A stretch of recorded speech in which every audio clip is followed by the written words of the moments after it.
arena.org. Gracias por ser fieles, gracias por vernos de todas partes del mundo y estoy convencido que Dios nos va a hablar. ¿Están listos para lo que Dios nos va a decir, sí o no? Muy bien. Tengo una palabra para aquellos que sienten que perdieron su única oportunidad en la vida, que a veces nos pasa, ¿no? Aquellos que se dejaron o que se dieron cuenta que a lo mejor dejaron pasar el último tren en la vida. A veces uno tiene esa sensación extraña, ¿no? Ambigua. Y lo que es peor, algunos, yo sé, porque me lo dicen tus ojos, se les está agotando la paciencia de esperar por una bendición, por una puerta abierta. Quizás pediste el aumento de salario o el ascenso por el que trabajaste tan duro, o esperabas ese empleo que le habías pedido al Señor, quedaste trabajando horas extra, te esforzaste porque dijiste llegó mi momento, y cuando se abrió la nueva vacante, creíste con toda seguridad que ese aumento o que ese empleo iba a ser tuyo, pero no lo fue, no hay explicación, otra persona obtuvo el empleo, otra persona tuvo ese aumento de salario, pasa también con los papeles. Los que esperaban un milagro respecto a migraciones y dijeron, este es mi tiempo, este es mi año, este es mi mes, y de repente viste pasar la bendición de costado y no te tocó. O es probable que hayas perdido tu oportunidad con la persona que esperabas pasar el resto de tu vida. Tenías un gran deseo de formar una familia, con tus intereses, con tus valores. Se conocieron. Hubo piel instantánea, atracción a primera vista y comenzaron a pasar un tiempo juntos. Primero textearon, después hablaron por teléfono, después se conocieron más, hasta que te enamoraste y perdiste la cabeza por él. No tienen que decir amén, pero recíbanlo en vuestros corazones. Ambas familias aprobaban la pareja y no podían esperar hasta casarse. Con el pasar de los meses, esperabas la propuesta que formalizaba lo que ambos sabían que sentían, pero la propuesta nunca llegó. Tu enamorado decidió salir con alguien más, a la que también le juró amor eterno, y eso te rompió el corazón. O lo que aún es peor, quizás estás en el grupo de los que sí les llegó la propuesta, y sí te casaste, pero en cuestión de meses o en cuestión de años, en el mejor de los casos, todo se derrumbó, el príncipe resultó ser un sapo, o el carruaje con el que venía tu princesa se hizo calabaza, los zapatos de cristal se transformaron en chanclas. Como sea, tan perfectos como parecían ser el uno para el otro, y el amor de tu vida pasó de largo y te dejó más solo o te dejó más sola que nunca. Quizás eres de los que batallas con una condición física toda tu vida. Ya no recuerdas la última vez que te sentiste plenamente bien de salud y perdiste la habilidad para cosas simples que otros sí pueden hacer. Aprendiste a compensarlo, como todos los que tienen problemas de salud, probablemente a través de medicamentos, de un cóctel de remedios o la ayuda de otros, pero en el fondo de tu corazón estás harto de no poder vivir una salud plena. No sentirte bien, sin depender de nada, de nadie. Y semana tras semana, mes tras mes, has hecho lo que se supone que sabes que debes hacer para volverte más fuerte: terapia física, ejercicio, dietas, para ver si logras un estilo de vida saludable, y has visto a otros en tu misma condición que se recuperan, que están bien, y no obstante, a ti no te sucede. Todavía batallas, todavía lo intentas, todavía dependes de una pastilla, todavía dependes de la insulina, de un colesterol que se dispara apenas causas un pequeño desorden en tu dieta. Entonces tu esperanza se agota.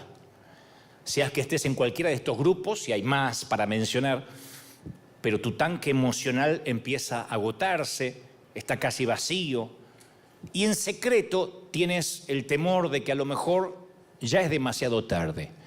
Mi mamá solía decir, a lo mejor se me pasó el cuarto de hora, que era una frase muy argentina para hablar de eso, de perder el último tren. Y piensas que perdiste ya tu última oportunidad, o se te está escurriendo el tiempo entre los dedos como arena húmeda, y con él la edad fértil para quedar embarazada. Y entonces consideras seriamente de que la vida no te da esperanza de que algo pueda cambiar a esta altura, ¿no? Y ya sea que tengas 30, 40, 60, ya empezaste a tachar de tu lista la mayoría de los sueños que tenías porque negociaste con la vida y no llegas. A todos nos pasa en algún momento. Cuando tenemos 7, 8 años podemos pensar que vamos a ser astronautas o policías, o que podremos ser actores de Hollywood o bailarinas, el caso de las chicas, tantas cosas. Y a medida que uno va creciendo, uno tiene golpes de realidad donde va tachando primero los sueños que van a ser relativamente imposibles, y finalmente uno negocia con la vida. Y se da cuenta que a determinada edad uno tiene que tener sueños más concretos, más prácticos. Y te da como estupor saber que quedan poquitos, porque uno no puede volver atrás, porque el tiempo, como digo, siempre es un gran timador que nos hace creer que podemos hacer mañana lo que debimos haber hecho ayer. La cosa es que tendemos a los extremos, o nos sentimos como víctimas de las injusticias de la vida, que no nos pasa nada, mientras que al mismo tiempo nos sentimos con derecho a tener lo que queremos tener, lo que creemos que Dios nos debe. Entonces, a medida que vemos que otros reciben el empleo, la pareja, el cónyuge, la carrera, la salud, las bendiciones materiales que anhelamos disfrutar, nosotros nos empezamos a cansar de esperar. Y no podemos entender por qué otros obtienen lo que queremos mientras seguimos nosotros batallando, luchando, intentando. Y no podemos comprender por qué siempre alguien más se nos adelanta. Es como correr una carrera de resistencia y siempre alguien es más veloz que nosotros. No en términos de envidia, sino en decir, no me toca nunca. Siento que a veces tengo deseos de bajar los brazos. Y sentimos, insisto, que se nos debe, que tenemos derecho. Y simplemente no encontramos la razón por la cual permanecemos atorados en el mismo lugar. Como los hámster corriendo en una ruedita dentro de la jaula. Corremos, nos cansamos, nos agotamos al final del día y siempre estamos atorados en lo mismo. Nos sentimos paralizados por un montón de responsabilidades, cuentas que pagar, tarjetas que nunca podemos bajar al mínimo, tan poco dinero, salud deteriorada, y encima de eso vamos envejeciendo cada día. Cada día, desde la cuna a la tumba, nos acercamos más, nos alejamos más del útero y nos acercamos más al sepulcro. Y se siente en especial doloroso porque muchos no hemos dejado de guardar la fe. Hemos sido fieles. Yo le estoy hablando a los que dicen, más o menos he sido fiel, he cometido algunos errores, pero me congrego, soy fiel en mis finanzas. Y no entiendo por qué entonces, si Dios quiere lo mejor para nosotros, ¿por qué no responde nuestras oraciones? ¿Por qué no sana nuestras heridas? ¿Por qué no restaura nuestras relaciones? Estoy harto de vivir sola, dicen algunas damas. Estoy harto de no enamorarme nunca o no tener la capacidad de amar, dicen otros caballeros. Y pensamos, ¿por qué nunca me toca una buena temporada? Nos dijeron desde chicos que están las temporadas de vacas gordas, las de vacas flacas, pero a nosotros no se nos cruzó una vaca gorda desde hace años. Hasta le tomamos cariño a las vacas flacas. Decimos, bueno, nunca me toca una buena temporada. Y nos cansamos de esperar, insisto.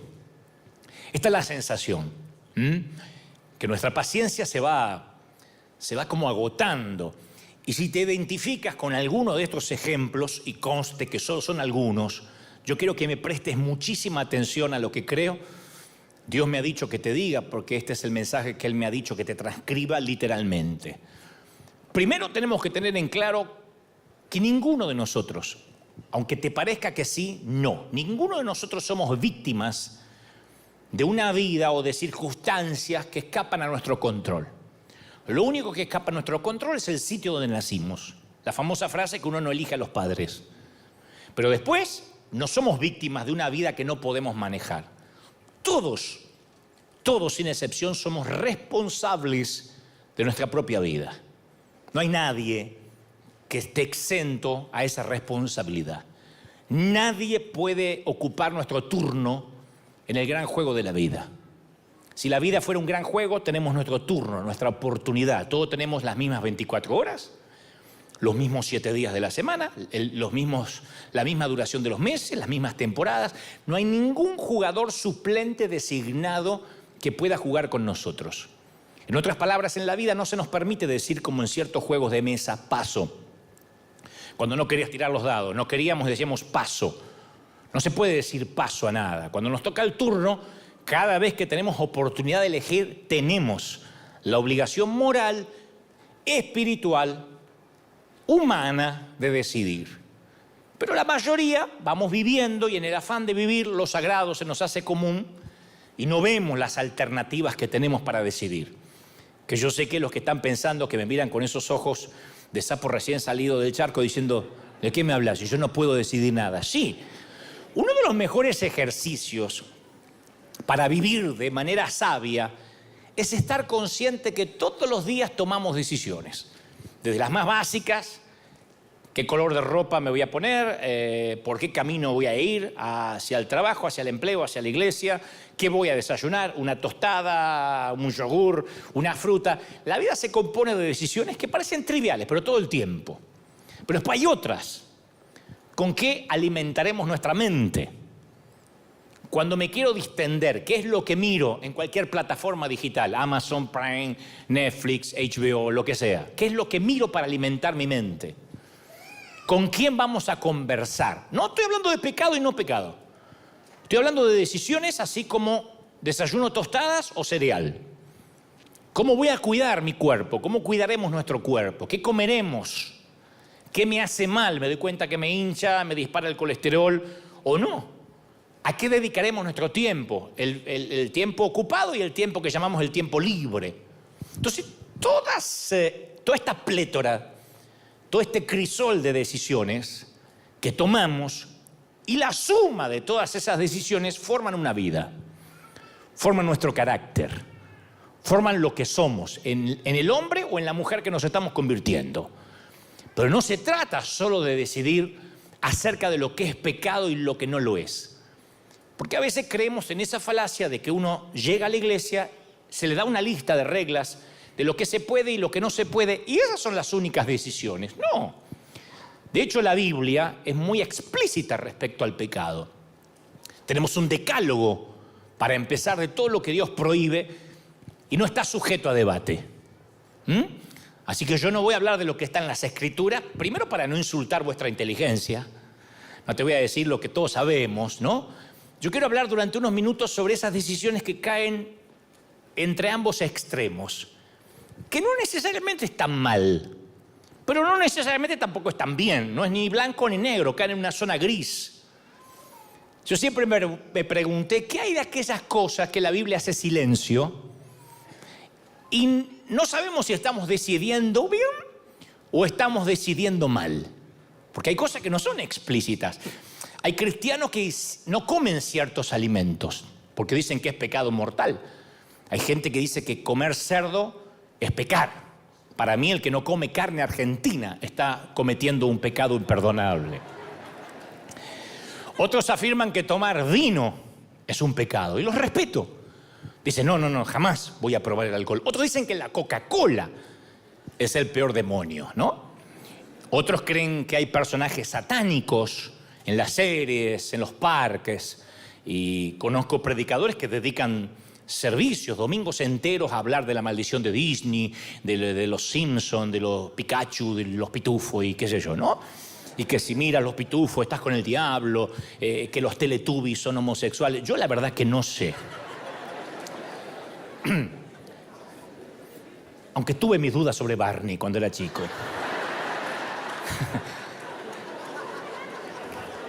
Viste que compartimos todas las dudas, ¿no? Es como Batman y Robin. Entonces, en mis tiempos, cuando yo era muchacho, el fútbol, por ejemplo, era un pecado terrible. No podíamos participar de la Santa Cena si habíamos mirado fútbol o si habíamos jugado al fútbol, porque el pastor que yo tenía, brasileño, decía, yo soy 22 tipos corriendo tras la cabeza del demonio. Así que si echaban a un jugador eran 21 tipos, ya no era tan pecado, ¿no? La vestimenta era otro tema importantísimo en cuanto a cómo decidíamos vestirnos. De hecho, algunos van a la iglesia en shorts, en chanclas, en ojotas, con los jeans rotos, y les gusta. Otros se visten más elegantes. Yo no puedo decir que una forma es mejor que la otra. De igual modo, no creo que la ropa es la clase. Eso para los que, como yo, antes muertos que sencillos, ¿no? La música, si las rancheras son de Dios, si el rock es del diablo, música secular o música cristiana, qué música podemos escuchar, el sexo, qué está mal y qué está bien en la intimidad de una pareja, cuáles son los límites, qué le agrada y qué le desagrada a Dios. De esto se podrían escribir libros enteros, tesis profundas. Y la Biblia contiene enseñanzas sublimes, perfectas, inmaculadas, pero algunas son complejas, pero que todas son razonables si le añadimos algo que carecemos a veces, que es el sentido común, una porción de sentido común. Sentido común para no tener confusión a la hora de decir qué está bien y qué está mal. Pero no podemos limitarnos a decir, bueno, mi vida se compone de las decisiones de qué se puede según la Biblia y qué no se puede según la Biblia, porque hay muchas más decisiones que no están en las Escrituras. No todo puede estar en la Biblia, por cuestiones lógicas, por cuestiones de tiempo. Dice San Juan 21, 25, y también hay muchas otras cosas que hizo Jesús, las cuales si se escribieran una por una, pienso que ni aún en el mundo cabrían los libros que se habrían de escribir. Aún lo que hizo Jesús, todo lo que hizo Jesús no está registrado en los 4 evangelios.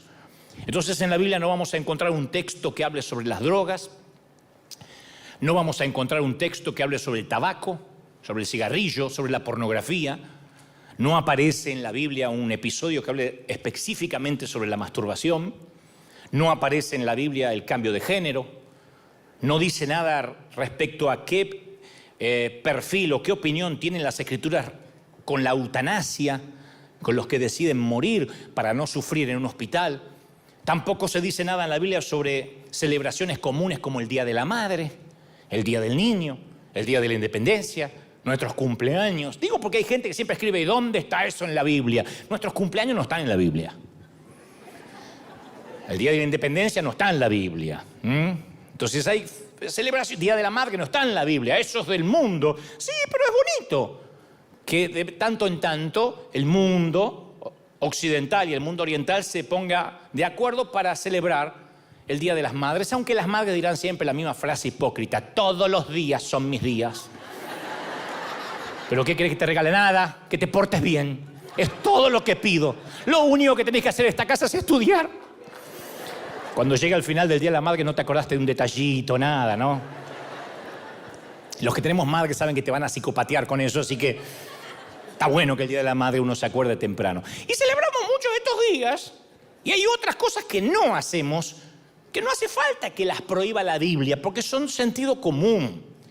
Pero lo más fácil es confeccionar una lista de reglas. Entonces ponemos una regla de lo que se puede y lo que no se puede, y así nace, como digo siempre, el legalismo. Y podemos caer en la falacia de decir, no está en la Biblia o sí está en la Biblia. Y no se trata de que la Biblia te diga, sino en aplicar principios. Y uno de los campeones en las Escrituras de aplicar principios en decisiones cotidianas, decisiones cotidianas sabias, con mucho sentido común, fue Daniel. Daniel fue alguien que tomó decisiones sabias con sentido común. No hablo de Moisés, porque a lo mejor podemos decir, bueno, no hay parangón, no hay comparación. A mí nunca se me encendió una zarza en el desierto. Pero Daniel era un tipo que sentía esa ansiedad de los ejemplos que di hace unos instantes cuando comencé el mensaje. Cuando uno siente que no hay nada bajo su control. Uno va al libro de Daniel, el libro que lleva su nombre, y los primeros versículos del libro cuentan la historia de un hombre que era víctima de circunstancias donde si uno lee apresuradamente parece que todo le escapa a su control. No controla nada. Así como el que no controla la salud, no controla que no se puede enamorar, no controla que su cónyuge le fue infiel. De igual modo Daniel no puede controlar nada. El rey Nabucodonosor conquista su tierra, lo lleva a él y a otros muchachos al exilio de Babilonia, y Daniel en pocos versículos, pierde su libertad, su casa, su hogar, sus amistades, por consecuencia, la condición de ser parte de la nobleza de Israel. El tipo tiene que aprender a hablar un idioma extranjero, un idioma que no es de él. Afortunadamente, los que estamos aquí en California podemos hablar español si no somos muy dúctiles en el inglés. La primera vez que pisé este país y llegué a California, alguien me habló en inglés, dije, hey, español, que estamos en California, ¿no? Pero imagina que nadie, estás en, no sé, China, en un país donde no existe el español y tienes que aprender a la fuerza porque no sobrevives. Bueno, de hecho, muchos pasaron por eso, ¿no? Él tuvo que aprender un idioma extranjero, vivir y morir en un lugar que nunca soñó estar ni quiso estar. De hecho, es tan grave lo que le pasa a Daniel que perdió su nombre, porque su nombre hebreo era Daniel, que significa el Señor juzgará. Daniel. El nombre tiene que ver mucho con nuestra identidad. Pero ya no era Daniel, se le da un nombre babilónico apenas llega. Le cambian el ID, le cambian su documento y dice, ahora te vas a llamar Belsasar. Un recordatorio sutil de que ya ni siquiera controlaba su propia identidad. Que es lo que hacen en los campos de concentración, que es lo que hacen en las prisiones. Cuando te quitan el nombre te dan un número. Sabes que ni siquiera controlas la identidad. Eso afecta psicológicamente a los que no pueden recordar cómo se llamaban o cómo los llamaba la gente. Entonces, si yo hubiese sido Daniel, me estaría quejando de lo malo que era Nabucodonosor como líder, echaría la culpa de mi desdicha al exilio, diría, Dios no me escuchó, Dios no me cuidó, sentiría lástima de mí mismo. Daniel no lo hizo. Los babilonios eran quienes decidían todo por él. Nabucodonosor decidió alistarlos en su academia de liderazgo. Él pretendía ser una suerte de Silicon Valley de Babilonia, que las mejores mentes se estuvieran congruendo en un solo sitio, en un solo lugar. Decidió cuál era el criterio de ingreso, las materias que tenían que cursar. Y luego en Daniel 1:8 hay una iniciativa pequeña, una decisión de esas que te hablé hace un ratito que cambia de parte de Daniel. Dice, y Daniel se propuso no contaminarse con la comida y el vino del rey. Una cosa pequeña. Escucha, perdiste la identidad. Ya no te conocen por Daniel, te dicen Belsasar. No manejas el idioma, tienes que hablar el idioma babilónico. Cambiaron sus vestiduras, su estilo, su forma, su moda. No puede ver a su familia. No puede decidir sobre su horario. Tiene un calendario estricto. Y él toma una decisión pequeña. Son palabras fuertes, pero es una decisión firme. Él decidió en su corazón que honraría a Dios. ¿Con qué? Con lo único que podía honrarlo, porque lo demás, si lo hacía, iba preso, le cortaban la cabeza. Hizo una estrategia con sentido común. Fue realista en cuanto a lo que no podía hacer. Fue realista como aquel que dice, tengo un impedimento físico. A ver, no puedo dejar de tomar insulina. No puedo desprenderme de la pastilla para el colesterol. Pero puedo tomar una decisión. Es realista en cuanto a lo que no puede. Establece lazos de afecto y de cariño con quien manejaba el menú, el director de la escuela, y encuentra una solución. Daniel se presenta ante el director, quiere hablar acerca del menú. Le explicó que a todos les estaban dando a comer la comida del rey, que se trataba de, según grandes historiadores, tacos, burritos y pupusas. Eso viene desde Babilonia. Por eso el espíritu de pupusa es algo que se va a ir con el tiempo, porque viene arraigado de nuestros ancestros. Tacos, burritos y bueno. Y él quería hacer la dieta de Jerusalén, ¿no? Y el texto no explica por qué la comida del rey contaminaría a Daniel. Se supone que quizá violaba las leyes ceremoniales. Tal vez antes de ser llevada a la mesa era ofrecida a dioses paganos y por consecuencia la bendición sobre esa comida no venía de su Dios. La cosa es que al escritor no le interesan los detalles de la dieta, sino lo siguiente: Daniel escogió.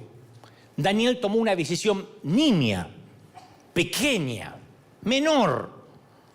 Entonces cuando uno se encuentra, a la deriva, en un mar de impotencia, cuando no puedes manejar ciertas cosas, uno quisiera el matrimonio ideal y no puede lograrlo. Uno quisiera los hijos perfectos y no puede lograrlo. Uno quisiera la iglesia perfecta y menos puede lograrlo. Entonces uno se siente a veces, insisto, en un océano de impotencia.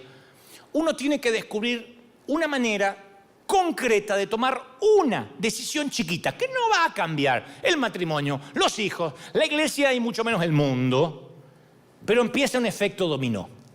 Daniel actuó, Daniel escogió, tomó una decisión que honraba a Dios, encontró una manera concreta de reclamar sus convicciones. No dijo, quiero que me devuelvan el nombre, quiero que me devuelvan la ropa, quiero hablar mi idioma. Simplemente dijo, esta comida no voy a comer. Y le exigieron un valor enorme, porque tampoco podemos decir, bueno, es una bobería. Nabucodonosor era un líder de esos que no da mucha libertad de acción a la gente.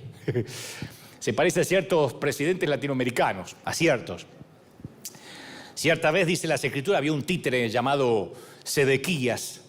Digo un títere porque se trató de rebelar contra Nabucodonosor, y Nabucodonosor lo resolvió con un pequeño decreto democrático. Dijo que le maten todos los hijos, que le arranque los ojos en su presencia y luego que lo maten a él y a la mujer. Se terminó, votaron por unanimidad.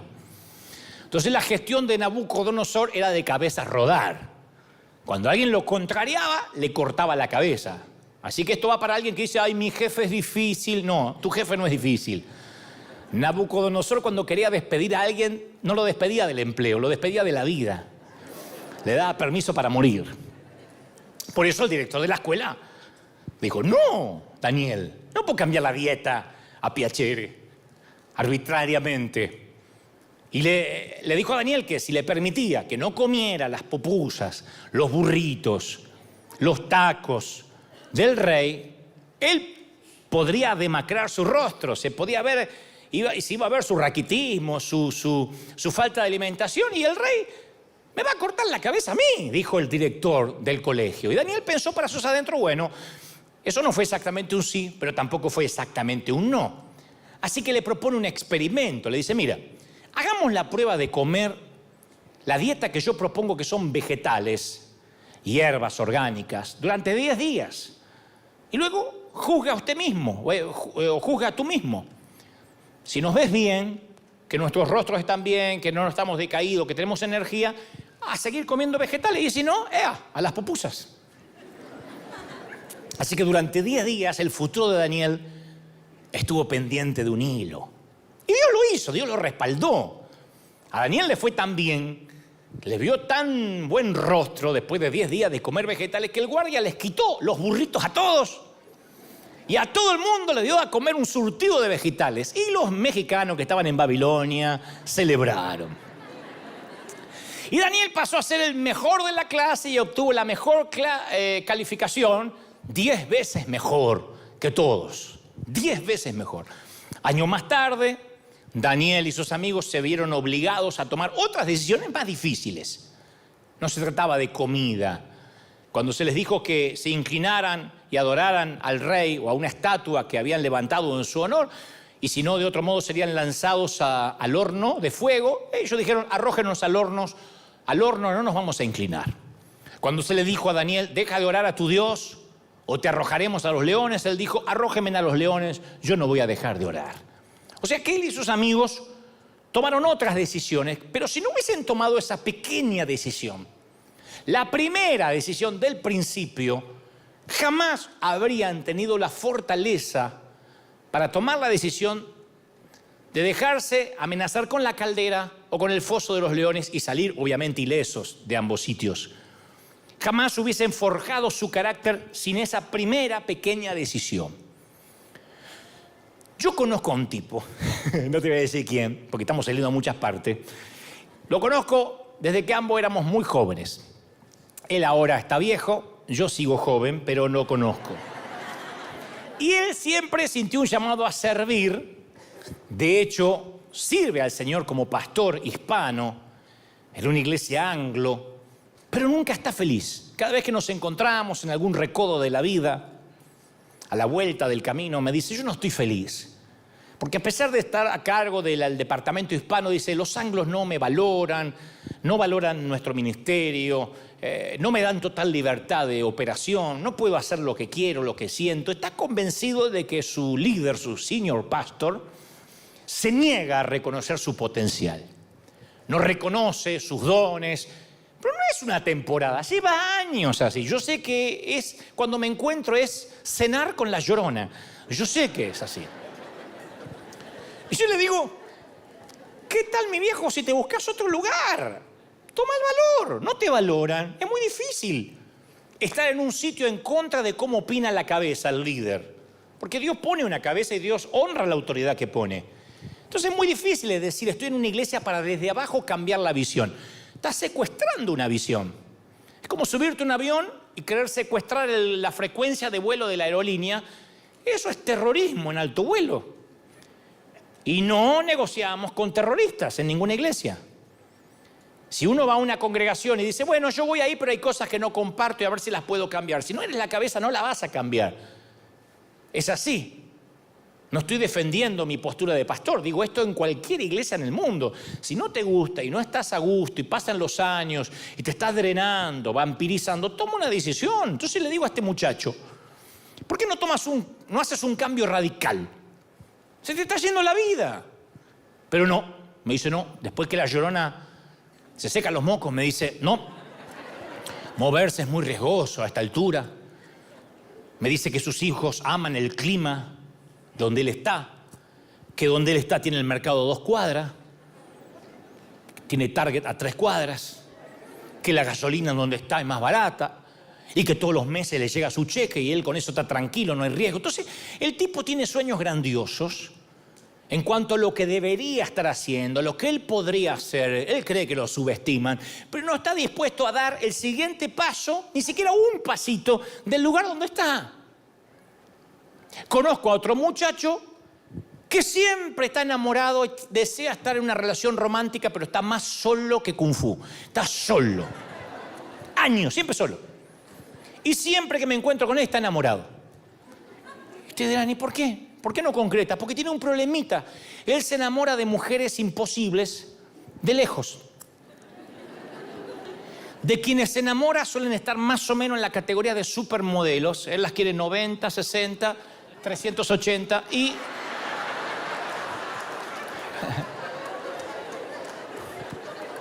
Y él no da en esa categoría. Pues si vos decís, bueno, el tipo es un galán, no, es Brad Pitt. No, uno lo ve y... 90, 60, 90 serían las edades de las chicas que tendrías que buscar. No, el tipo no establece una relación realista. Y de vez en cuando mantiene una conversación con alguna muchacha, que la muchacha ni por enterada se da de las intenciones de él. Sueña con la posibilidad de una relación, pero nunca pasa de eso, del sueño. Él cree que las mujeres bonitas van a caerle del techo, que Dios se las va a mandar porque Él las reclama en el nombre del Señor. Y está a la espera de que le suceda algo externo, ajeno a Él, que modifique su vida, que modifique sus circunstancias y lo haga feliz. No va a pasar. Va a quedar más solo que una ameba. Porque no trabaja. ¿Sabes lo que es una ameba? Pues te reíste. Y a veces culpa de eso a Dios, como si Dios no lo bendijera. Dios no me bendice, no sé por qué, y estoy quedando solo, pero no hace nada.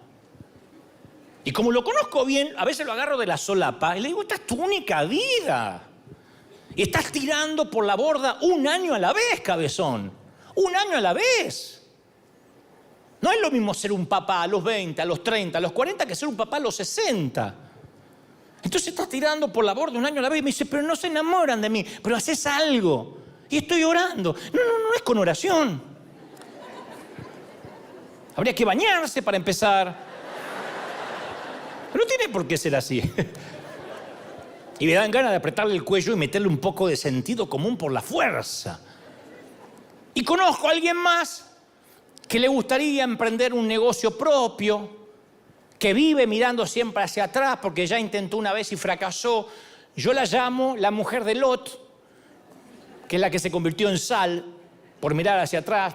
¿Saben que los teólogos, los eruditos, los arqueólogos han debatido por siglos la razón por la cual la esposa de Lot miró hacia atrás?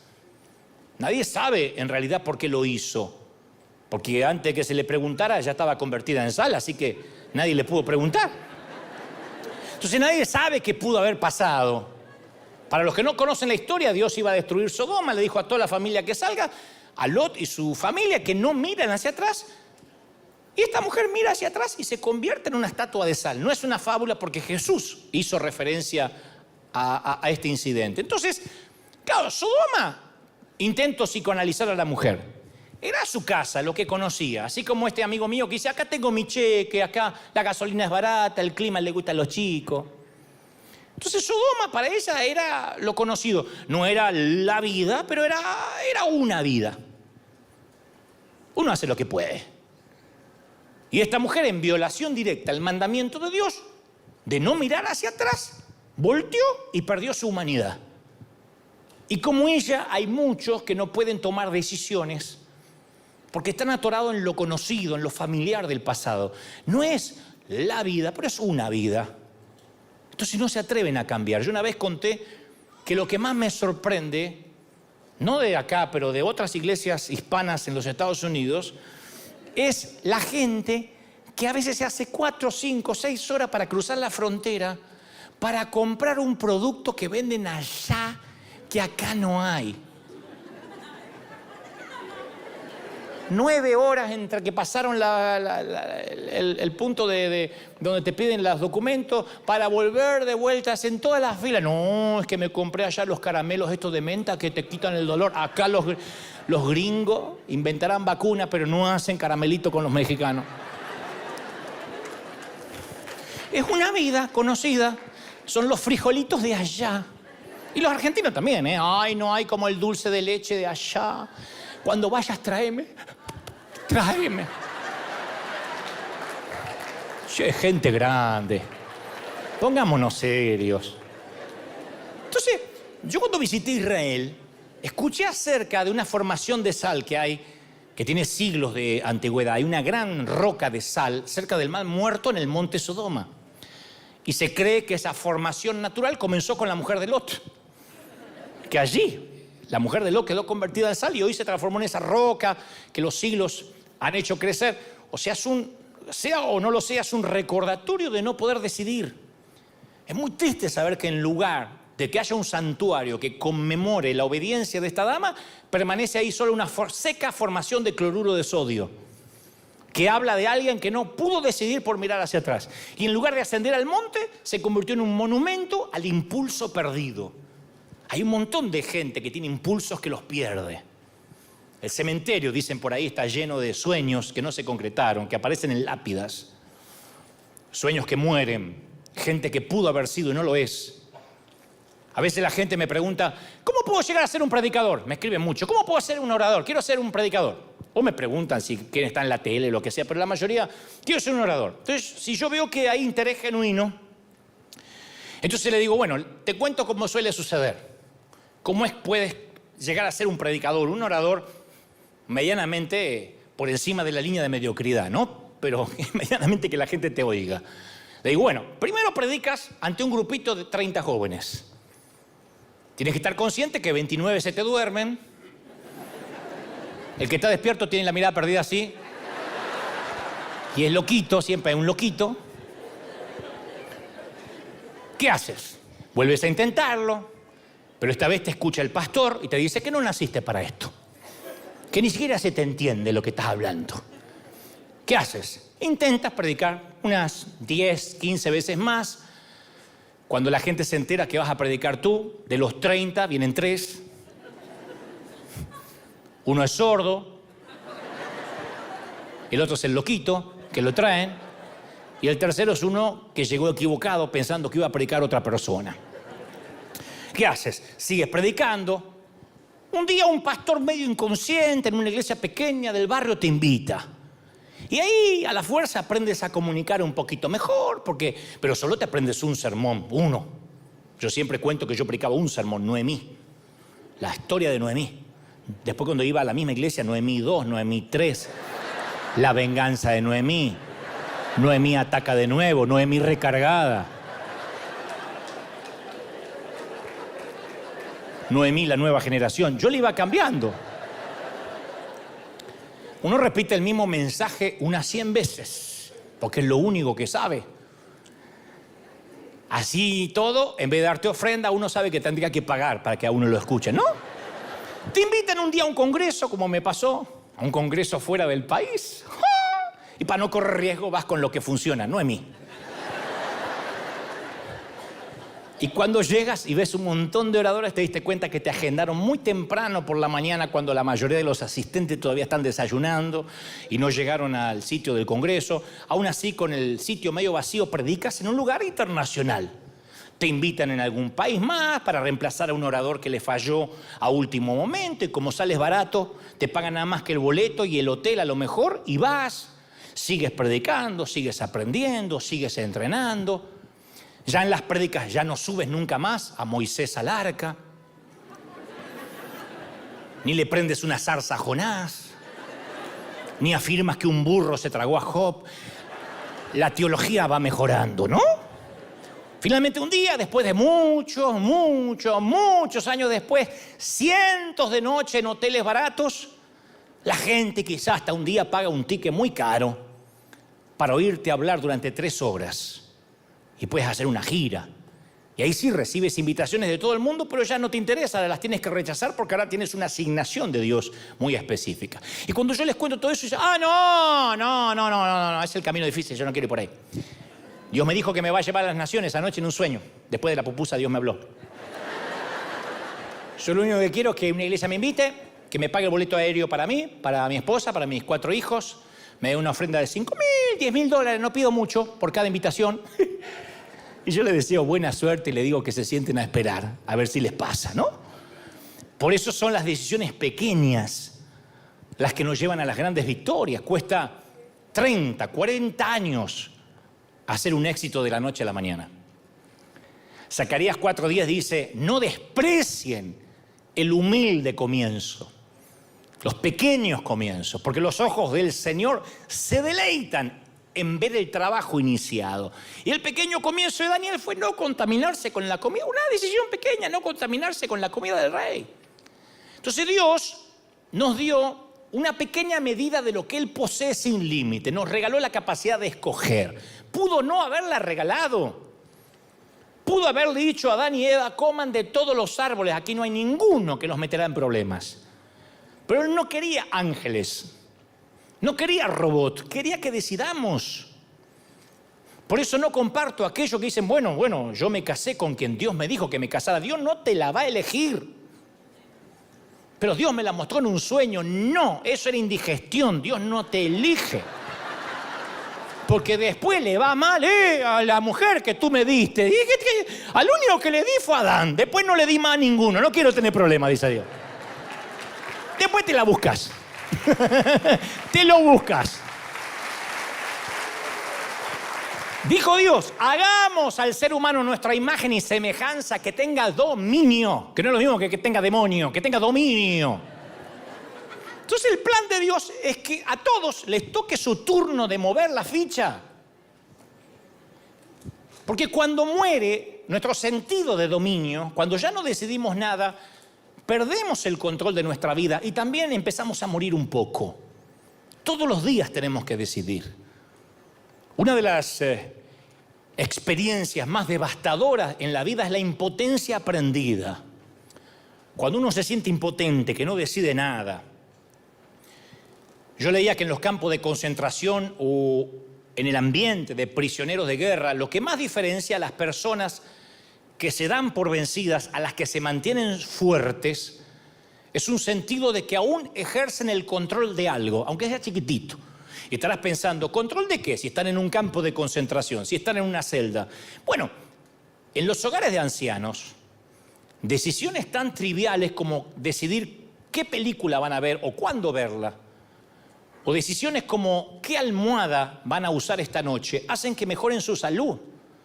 El abuelo que dice, yo voy a dormir hoy con un almohadón de plumas que me lo trajo mi nieto, lo mandé a pedir porque el otro no duermo en paz. Mejora su salud porque todavía está decidiendo algo, aunque lo tengan que llevar al baño o bañarlo. Y baja el índice de mortalidad, cuando uno sabe que todavía decide algo, cuando no depende de todo, cuando no es un vegetal. Y hay muchos que están viviendo de manera vegetal, aunque no estén conectados a un respirador, como estos amigos que te conté. Vegetan. Pueden tomar decisiones, saben que están mal en el sitio donde están y se quedan por años vegetando. A mí me cuesta mucho entender a la gente que dice, yo voy a una iglesia pero nunca recibo nada, ahí no me alimentan. ¿Y por qué vas? Y no, porque ahí voy toda la vida. Y así algunos permanecen en sitios donde ya deberían haberse ido hace rato.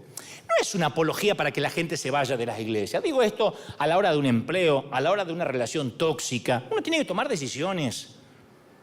Daniel prosperó porque aún en el exilio se negó a creer que era impotente de decidir nada. Y todos, al igual que Daniel, vamos a pasar un tiempo en Babilonia. En algún momento algo no vamos a manejar. Porque eso es la vida. Bienvenidos a la vida real. Hay un momento donde no podemos manejar todo. Hay un momento donde ya sea la salud, los sentimientos, la pareja, algo que no depende de nosotros, que no podemos manejar. La impotencia de esperar que un juez decida.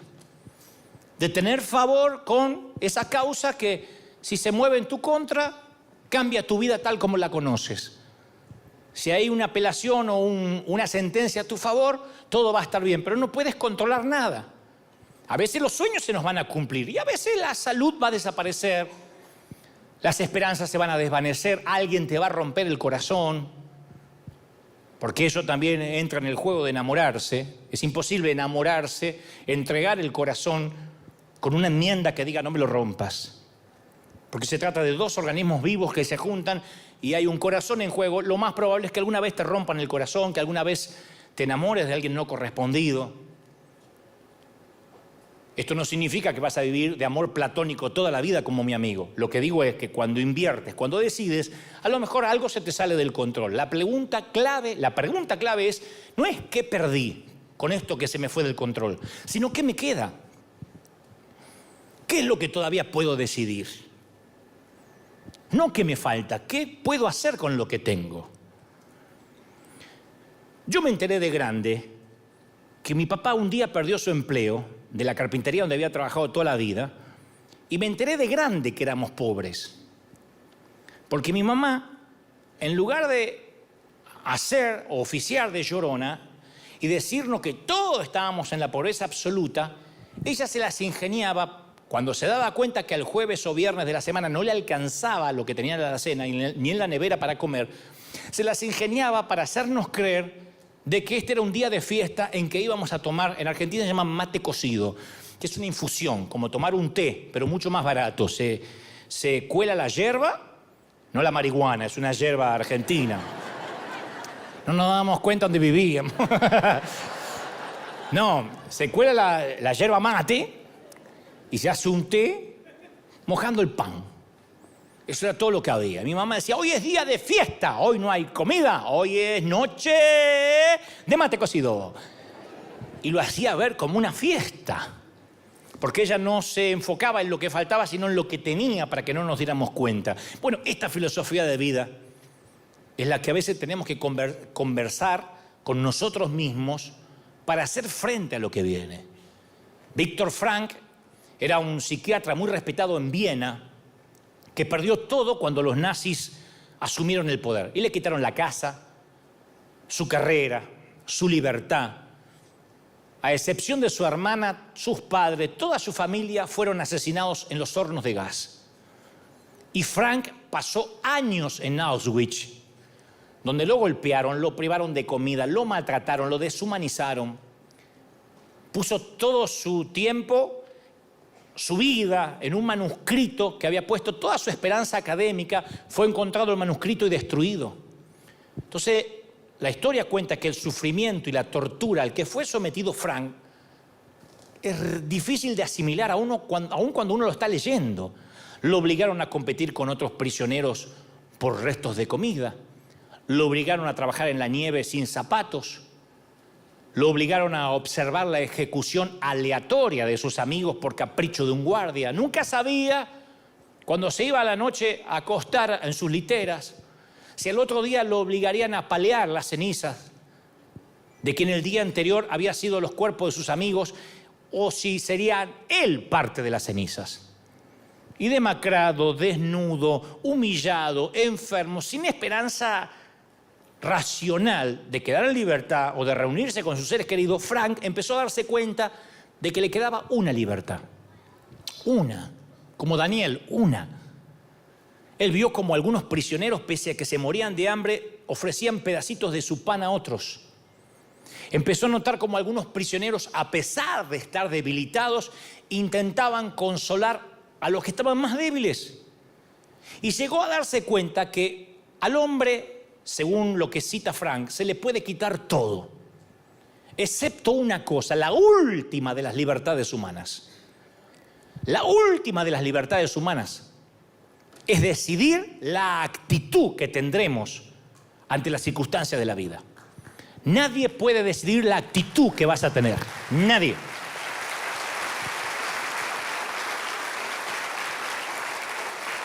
Entonces llega el diagnóstico y te dicen que es metástasis avanzada, que es cáncer.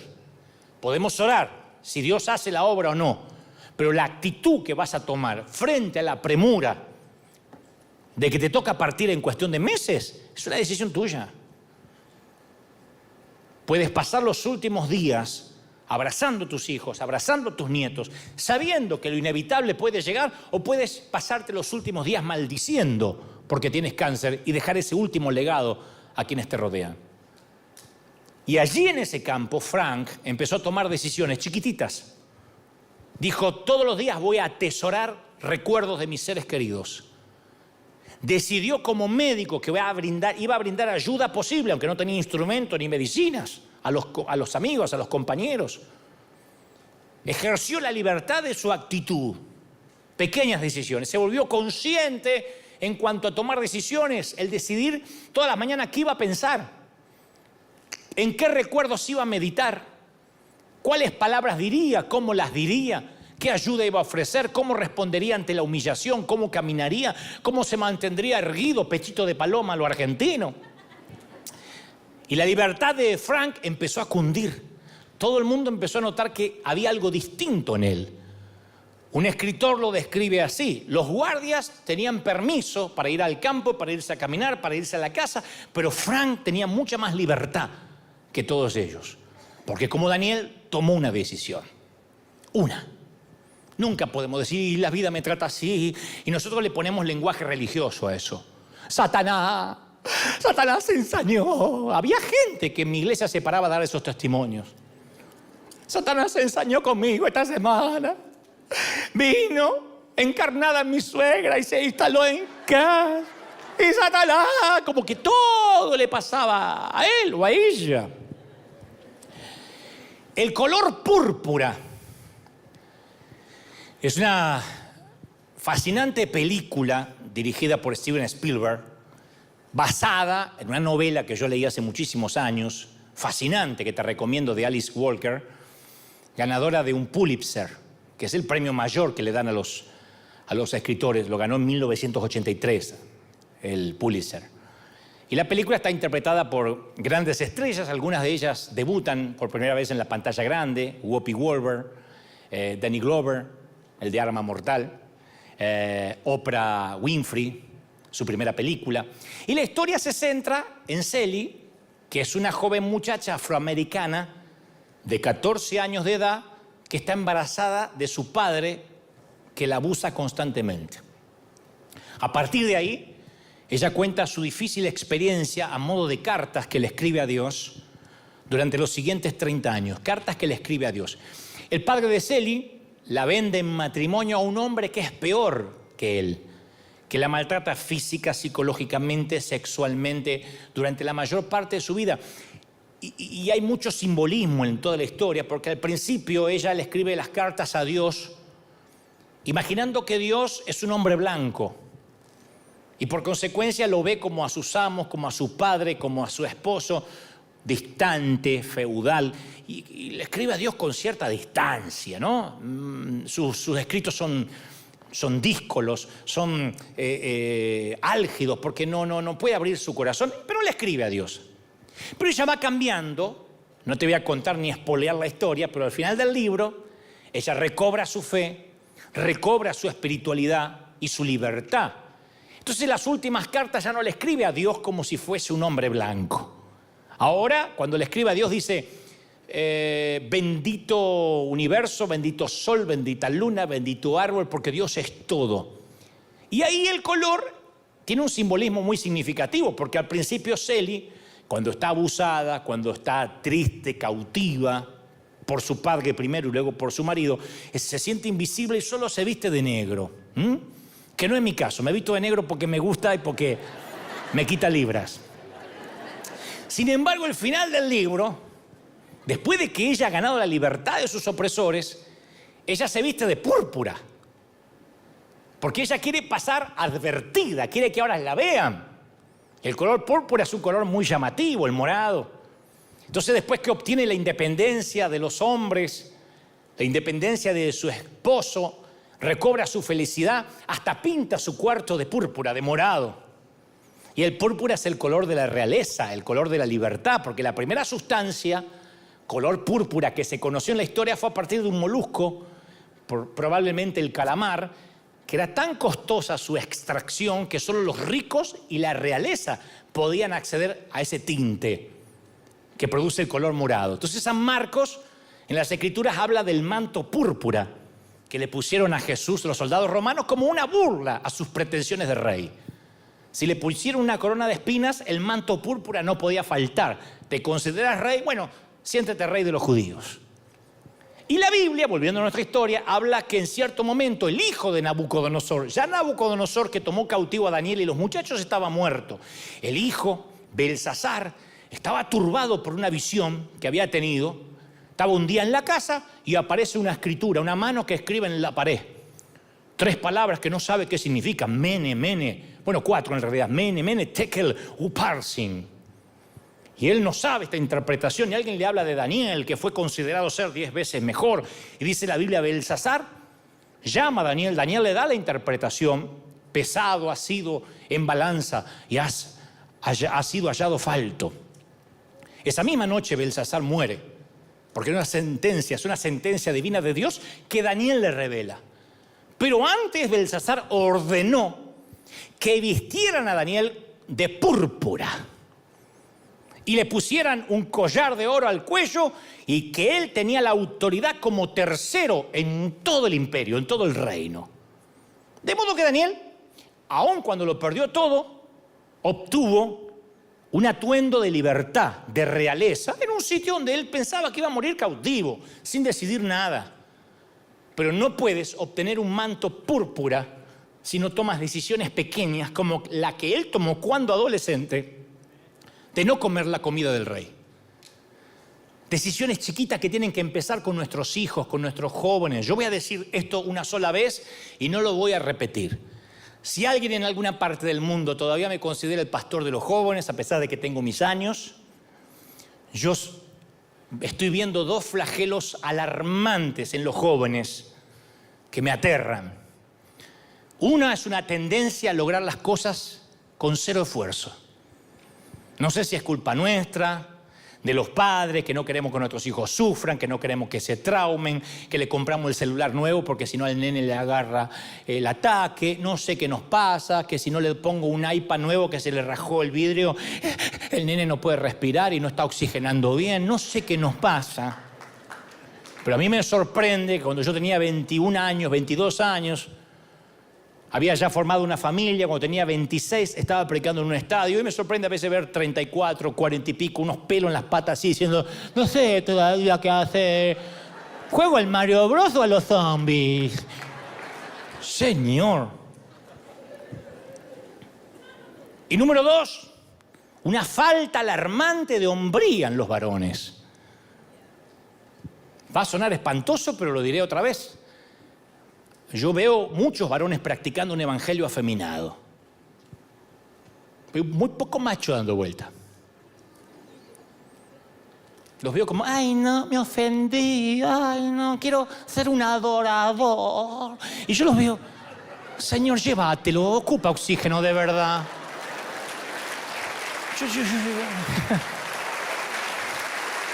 Pregúntenle a las mujeres si acaso nos faltan hombres.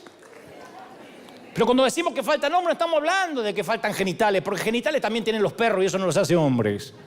Estamos hablando de que falta hombría. Quien se pare para, aunque las feministas me van a liquidar por esto, pero que se pare a conquistar, a hablar, a pelear por lo que ama, a salir adelante, no esperar que la chica le pague la mitad del café. Entonces, eso es falta. Eso es no tener una cultura de trabajo, de esfuerzo, de tomar decisiones. Voy a trabajar lo duro que sea, pero voy a salir adelante. Los que yo veo así son casi la excepción en todas las iglesias. No sé qué nos pasó, pero veo de verdad pocos hombres de verdad para hablar a una chica, para conquistarla, para enamorarla, para emprender una vida propia, para creerle a Dios, para meterse en desafíos de fe. Y los veo a muchos escudándose en esperar la voluntad de Dios, en que se me allanen los caminos, en que me abran las puertas, como esperando que la bendición le caiga del techo. Entonces a veces hay que tomar decisiones y esta es una buena oportunidad de decir, bueno, a ver, sí es verdad, voy a tomar los próximos 10 días para tener una aventura al estilo Daniel. Elegir un aspecto en mi vida en el que pueda tomar alguna medida mínima. No es necesariamente mudarme de estado, de provincia, de país, pero honrar a Dios en un aspecto pequeño, tal vez, al igual que Daniel, tenga que ver con lo que comemos. Voy a cambiar, no puede ser que a mí me domine más una porción de pizza. Tengo que cambiar. Me está haciendo mal, el gluten me está hinchando, tengo que tomar una decisión. No lo dice la Biblia.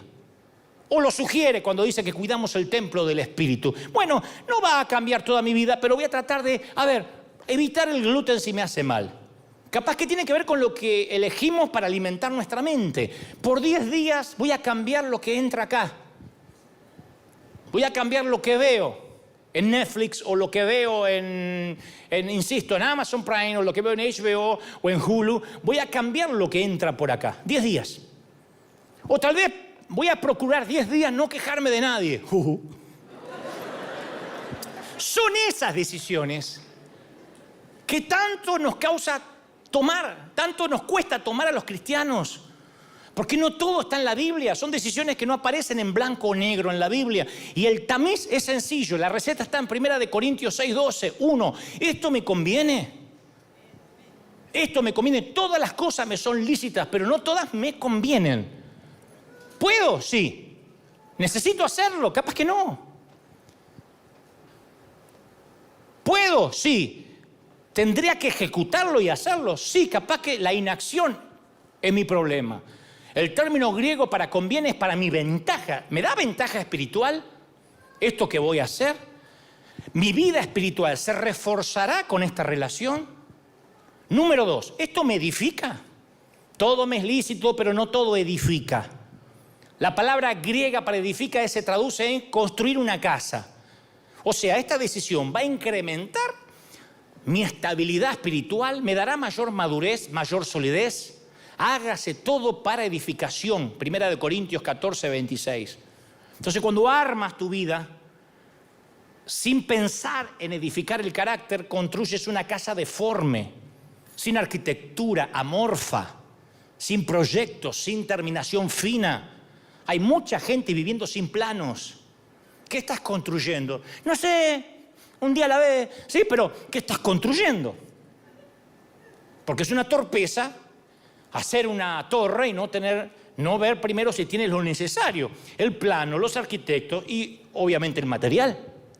Entonces muchos no tienen control de su vida. Conozco gente que, cuando hablamos de control, no es necesariamente que caen las drogas. Hay gente que no puede ser puntual en ninguna parte. Por años. No pueden edificar esa parte. Por años. Yo no sé cómo llegan al trabajo, no sé. Pero no hay manera de ordenar su vida para llegar temprano a una cita o a la propia iglesia. Hay gente que no puede. ¿A qué hora es? A las 9. 9:40 llega. Levántate a las 6. 9:50. No hay manera. Otros no pueden administrar el dinero, no pueden edificar esa parte. Y el problema no son los ingresos, es el estilo de vida. Porque si Dios los bendice y aumentan sus ingresos, aumentan las deudas. Y no pueden sembrar, no pueden diezmar. Por mala administración nunca pueden edificar esa parte. Años y van a vivir endeudados, van a ser pobres en la mente, aunque tengan la cuenta bancaria llena de dinero. Es una pobreza mental, es un estado espiritual. Otros no pueden administrar su dieta. Viven sedentariamente. No pueden, saben que el médico le dijo salga a caminar porque se le tapan las arterias y no puede, le gana la tele, le gana la cerveza. Entonces quieren cosas grandes para Dios. Se está muriendo porque se le está arruinando el templo del Espíritu y no puede salir a caminar media hora, caminar. Porque no es que le dijo el médico fabrique plutonio, camine. No puede. Ay, yo quisiera ser así de delgada. Ay, como quisiera tener el cuerpo de... Pero cuesta. Número 3, esta decisión me va a atrasar. Pablo le dice, el escritor a los hebreos dice, despojémonos de todo peso y del pecado que nos asedia. Entonces, el peso, yo lo expliqué muchas veces, es diferente al pecado. En cierto nivel ya no vamos a luchar con pecado, sino con pesos que nos suman, que distraen las prioridades. Imagínate un deportista, un jugador de fútbol que antes de salir se emborracha, trasnocha. Bueno, pecó, no va a poder correr ni competir. Pero imagínate otro que se acuesta temprano, toma agua mineral, come verdura, pero sale a correr con botas y un abrigo de lana. Eso se llama estupidez. No pecó, pero tiene un peso innecesario. Entonces, hay veces hay que tomar decisiones de, a ver, esta relación me pesa. A ver, voy a revisar el celular. Tengo tanta gente que me escribe, que no me suma. No, es que hay que amarla, pero el que se mete a Redentor termina crucificado. Entonces a veces hay que decir, a ver, bloqueado, tengo ese que te llama y te tira su carga verbal. Y uno queda así, queda como los perritos atropellados así, porque te habla. ¿Por qué? No es pecado, pero es carga. Esto me domina, 4. Todas las cosas son lícitas, pero yo no me dejaré dominar por ninguna. A mí me impresiona, oigan, a mí me impresiona la dependencia que algunos tienen con el celular. Yo he visto a gente contestando en la iglesia, estoy en la iglesia, como si le estuvieran mandando el reporte del Pentágono y Biden no puede esperar. Entonces muchas veces estoy en una reunión, me ha tocado estar en una reunión haciendo algo importante y entra ¡ping! El mensaje en el teléfono que tengo enfrente. ¡Ping! Y el tipo se lanza sobre el teléfono, a ver si se está perdiendo un meme. A veces se mandaron justo una foto del perro haciendo caca y no lo vio. Entonces quiere verlo. Y contesta de inmediato. Lo veo teclear, sonreír un rato.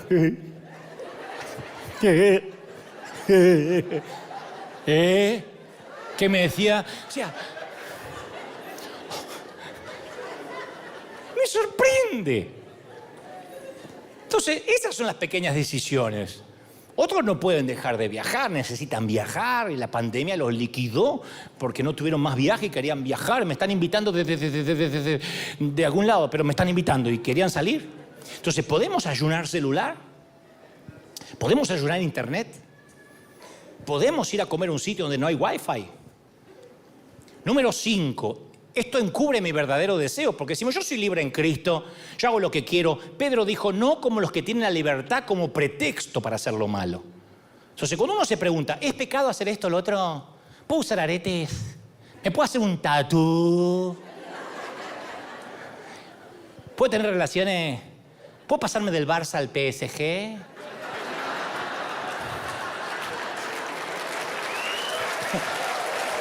Sí, sí. Sí, dice el Señor. Pero a veces eso es preguntar, ¿qué tan lejos puedo llegar sin meterme en líos con Dios? El que pregunta, ¿qué puedo hacer? Está diciendo, ¿qué tan lejos puedo llegar sin hacer enfadar a Dios? Si esto no es un club, a ver qué se puede y qué no se puede. Número 6, viola mis convicciones. Romanos 14:2 dice, porque uno cree que se puede comer de todo y come legumbres, pero no menosprecia al que no las coma. Uno hace diferencia entre un día y otro día. Bueno, pero cada uno esté plenamente convencido en su propia mente. Nada es inmundo en sí mismo, pero el que piensa que es inmundo lo es. Entonces, si tomar vino te roba la conciencia, te roba la paz y afecta tu relación con Dios, es una decisión que no tienes que tomar. Aunque sea vino mendocino Malbec argentino, recomendado para Santa Cena, no lo tienes que hacer. Sirve de ejemplo. Si alguien te dice esto fue sacrificado a los ídolos por motivo de conciencia, no la tuya, sino la del otro, dice la palabra. A lo mejor lo que estás haciendo no es de ejemplo esa decisión. Esto glorifica a Dios. Si coméis o bebéis, hacedlo todo para la gloria de Dios. O sea, esto que voy a hacer, ¿le da honor a Dios? ¿Será glorificado Dios como resultado de esta pequeña decisión? Siempre podemos escoger. Nunca rindas tu espíritu. Nunca te rindas emocionalmente. Haz algo, aun cuando no sabes lo que vas a hacer, pero hazlo convencido de que eso va a honrar a Dios. No caigamos en la impotencia. Encuentra un sentido a ese sufrimiento. Quizá por medio de tu sufrimiento puedes ayudar a otro, porque cuando decides en tu corazón honrar a Dios, Él va a colocar un manto púrpura sobre tus hombros, te va a bendecir, te va a honrar. Alguien tiene que decir amén. Termino con esto. ¿Me aguantan un minuto más, sí o no?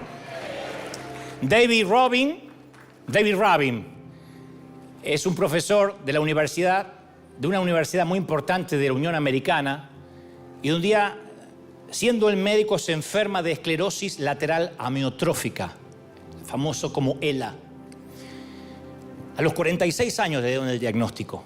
Y él sabía lo que le iba a pasar: rigidez en las piernas, extremidades inferiores, extremidades superiores que no iba a poder mover. Su lengua perdió la capacidad de hablar, formaba con dificultad alguna que otras palabras, perdió su capacidad de tratar pacientes, no pudo ir más al hospital a trabajar. Habría tenido una carrera académica brillante, pero no podía dar vuelta a las páginas de un libro. Pero había algo que decidió no entregaría su espíritu. Se enteró por medio de un compañero médico que también padecía ELA, de una computadora que podía ser operada por un grupo pequeño de músculos, aunque tuviera un grado de discapacidad atroz. Mientras que pudiera manejar un músculo, podía manejar esa computadora. Y David podía manejar solo una parte del cuerpo, el músculo de la ceja. Podía hacer esto. De modo que durante los siguientes años utilizó solo la ceja y así operaba la computadora. Con la ceja podía hablarle a la familia, contarle chistes a los amigos, escribió tesis, revisó manuscritos, enseñó medicina, predicó la manera de salir adelante después del ELA. Fue uno de los que escribió tesis, escribió un libro muy exhaustivo, ganó un prestigioso galardón, exhaustivo respecto a esa enfermedad, y lo logró con una ceja. Él dijo: la enfermedad puede presentar un desafío a tu cuerpo, pero tú no te compones solo de tu cuerpo. La cojera puede ser un impedimento para tus piernas, pero tú no eres solo piernas. Tu voluntad es mayor que las piernas. Tu voluntad siempre está bajo control. Era un hombre cuyo cuerpo no iba a ganar ninguna competencia, estaba retorcido, impotente, desahuciado, pero tenía dos bienes: un músculo de la ceja y un espíritu inquebrantable. Una ceja le bastó para bendecir al mundo. Así que te pregunto, ¿tienes una buena ceja? Tú no eres tu trabajo, tú no eres tu éxito, tú no eres el ministerio, tú no eres lo que opinan tus padres, tú no eres tus amigos, tus enemigos, tú no eres tus circunstancias. ¿Cuántos lo creen? Díganme amén.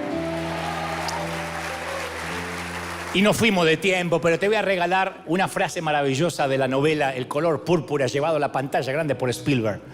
El discurso pequeño le pertenece a Sally, la afroamericana, que cuando ya está en sus años altos dice: después de todos estos años pasados en África con la esclavitud, concebimos a Dios de otra manera, una manera más íntima. Porque la mayoría de la gente piensa que Dios es como un hombre blanco, se parece a algo o a alguien, o tiene una barba blanca, o se parece a Santa Claus o al Cristo que pueden poner en una cruz los católicos. Los africanos no le atribuimos ninguna imagen a Dios, ninguna apariencia. Y eso nos hace sentirnos libres. Cada uno imagina a Dios como quiere. Y yo, dice Celi, me lo imagino creativo, lleno de gracia. Me parece que mi Dios se sorprendería si al pasar por un campo no notaras el color púrpura. Porque cuando Dios hizo el color púrpura, estaba presumiendo de los hermosos colores que Él puede crear. Así que aunque estés cautivo, aunque te lo quiten todo, aunque la salud esté deteriorada, aunque estés tapado de deudas, aunque te sientas muy sola en una cama fría por las noches, toma una pequeña decisión. Aunque sea pequeñita, pero al menos toma una al día y hazte un favor. Sé original. Nadie recordará, dice Celi, una flor amarilla en un jardín repleto de flores amarillas. Pero siempre recordarán al que logró cambiar su color, a la flor que logró cambiar su color a púrpura. Porque siempre que quieras podrás cambiar tu estrella y tu color. Siempre, siempre. Vamos, dale un aplauso al Señor de señores y al Rey de Reyes. Vamos, vamos, vamos, vamos. Uy, dale un aplauso, dale, que se escuche ese aplauso. Dale un aplauso al Señor, dile: Señor, ese es nuestro Dios. Si crees que Dios habló, si crees que Dios habló, ¿lo crees de verdad?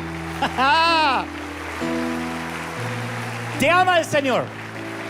Princesa, te ama el Señor. Príncipe, no sabe cómo te ama el Señor. No sabe cómo te ama el Señor. Te ama, te ama, te ama, te ama. En sus manos te tiene esculpido. Te ama el Señor. ¿Cómo no te va a amar? Toda la iglesia, los que están allí, repitan conmigo: Señor Jesús, te recibo como mi Salvador. Entra en mi vida, transfórmame. Anota mi nombre en el libro de la vida. Perdona mis pecados. Amén y amén. Y ahora levanten sus manos, quiero orar por todos. Padre, gracias por esta cuna de campeones, por estos obreros de primera línea, por estos generales tuyos. Yo oro, bendigo a niños, jóvenes, ancianos y adultos, para que una doble porción de tu espíritu los toque, para que la corriente del espíritu los bendiga. Bendigo a los que vienen de lejos, a los que están en sus hogares, en Asia, África, América, Oceanía, en Europa, en los 5 continentes, los que están mirando, los que están recibiendo en sus hogares. Te bendice el Señor. Hay gente en todo el mundo tomando decisiones pequeñas, decisiones que han de cambiar. Es un efecto mariposa que cambiará al otro lado del mundo, que hará que gente sea tocada, bendecida. Yo clamo, oro y bendigo a los que están aquí. Declaro bendición. Declaro que eres bendito en el campo, en la ciudad, en tu entrada, en tu salida, en tu acostarte y tu levantarte, tus horas de trabajo, tus horas de descanso. Escuadrón de búsqueda en combate contra las filas invasoras. Te bendice el Señor. Te toca el Señor. ¿Cómo no te va a bendecir? ¿Cómo no te va a tocar si en sus manos te tiene esculpido? Te bendigo, suelto sobre ti la bendición y declaro que tus cosas serán bendecidas. Que no termina el mes de agosto sin que la gloria de Dios, sin que la gloria del Espíritu caiga sobre los tuyos, en el cuerpo, en el alma y en el espíritu. Amén. Amén y amén. Que Dios te bendiga firme como talón de oso. Chau, hasta la próxima. Con este aplauso nos despedimos. Bendecido para todos. Chau, chau, chau, chau, chau. Bendición.